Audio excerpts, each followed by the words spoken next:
अब त्रिभुज को उसके कोण के आधार पर भी हम 3 भाग में बांट सकते हैं। पहला होता है समकोण त्रिभुज, दूसरा न्यून कोण त्रिभुज और तीसरा अधिकोण त्रिभुज, ठीक ना। तो यहाँ पर जो वर्ड है समकोण, न्यून कोण और अधिकोण, यह एक कॉन्सेप्चुअल शब्द है, इसे हम पहले समझ लेते हैं। यहाँ पर समकोण का मतलब यहाँ लिख लेते हैं समकोण, समकोण एक शब्द है, दूसरा है न्यून कोण, न्यून कोण और तीसरा है क्या चीज़, अधिकोण, अधिकोण, ठीक ना।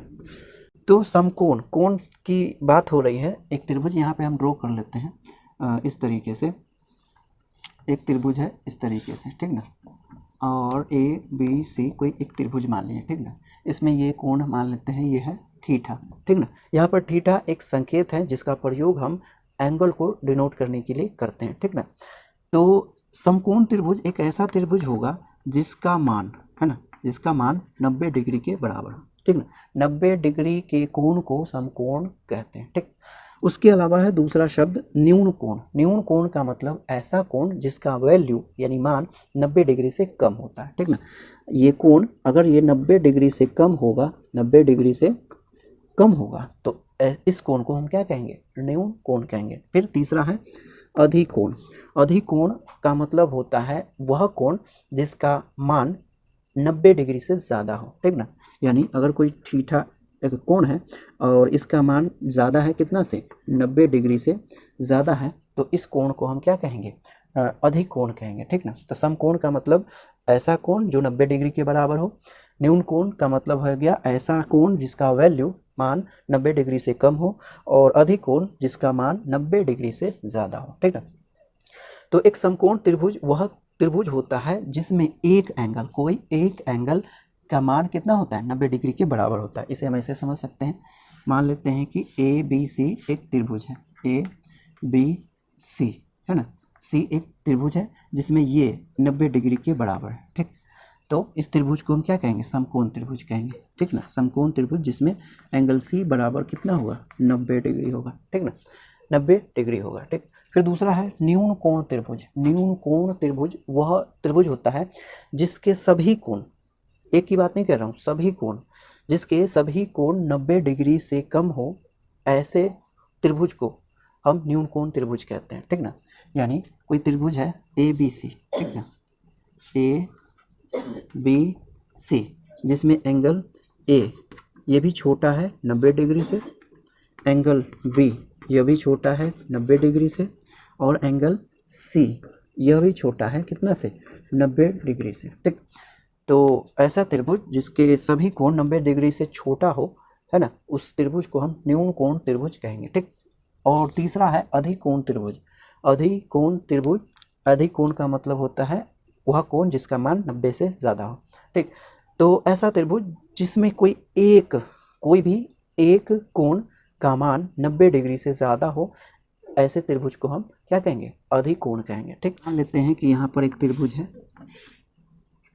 ए बी सी, ठीक ना, जिसमें एंगल ए मान लेते हैं कितना है, ए है कितना, 90 से ज़्यादा, ठीक है। ए 90 से ज़्यादा है, यानी ये एंगल 90 से ज़्यादा है।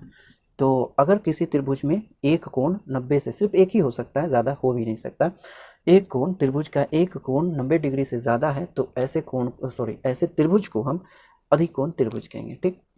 तो आप इतना नोट कर लें। यहाँ पर त्रिकोणमिति में एक समकोण त्रिभुज का विशेष महत्व है। यूँ कहें तो त्रिकोणमिति पूर्ण रूप से समकोण त्रिभुज से ही संबंधित है। इसीलिए एक समकोण त्रिभुज के बारे में हमें निम्नलिखित बातों का ध्यान रखना चाहिए। हम लिखेंगे इसे इस तरीके से, किसी समकोण त्रिभुज में पहली बात कि एक कोण 90 डिग्री के बराबर होता है, ठीक ना। एक कोण 90 डिग्री के बराबर होता है। ये बात जो हमें याद रखनी चाहिए कि समकोण के सामने की भुजा कर्ण कहलाती कहलाती है। ठीक, तीसरी बात जो हमें याद रखनी चाहिए क्या, कि समकोण से संलग्न खड़ी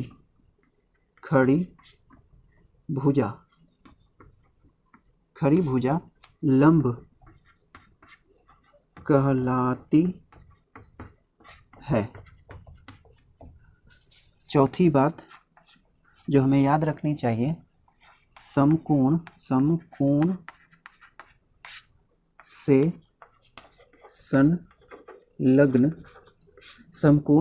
संलग्न क्षैतिज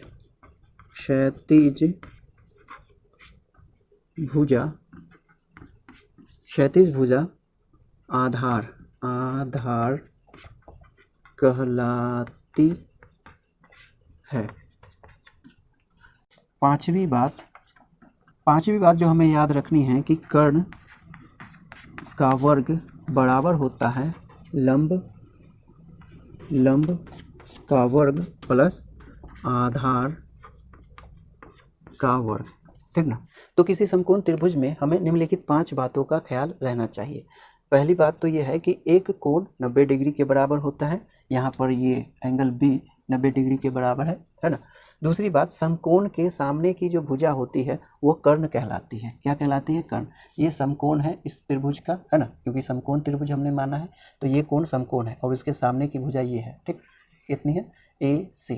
इस भुजा को हम क्या कहते हैं? इस त्रिभुज का कर्ण कहते हैं। ठीक ना, कर्ण कहते हैं। इसमें तीसरी बात है, समकोण से संलग्न खड़ी भुजा लंब कहलाती है। यानी ये समकोण है और इससे संलग्न ये जो भुजा है, खड़ी भुजा, इसको हम क्या कहते हैं? लंब। क्या कहते हैं? लंब कहते हैं। ठीक। चौथी बात, समकोण से संलग्न क्षैतिज भुजा आधार कहलाती है।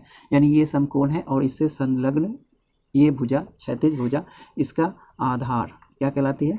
आधार कहलाती है। ठीक ना, आधार कहलाती है। फिर अगली बात जो हमें खास करके याद रखना है किसी समकोण त्रिभुज में, वो यह है कि कर्ण का स्क्वायर लंब के स्क्वायर प्लस आधार के स्क्वायर के बराबर होता है। ठीक ना, कर्ण का स्क्वायर बराबर होता है लंब के स्क्वायर प्लस आधार के स्क्वायर के। ठीक, तो एक समकोण त्रिभुज में हमें इन बातों का ध्यान रखना चाहिए। ठीक, तो आप फिलहाल इतना नोट करें, हम अगले वीडियो में मिलते हैं त्रिकोणमिति के एक नए कॉन्सेप्ट के साथ। तब तक के लिए B continue and keep learning. Thank you for watching my video.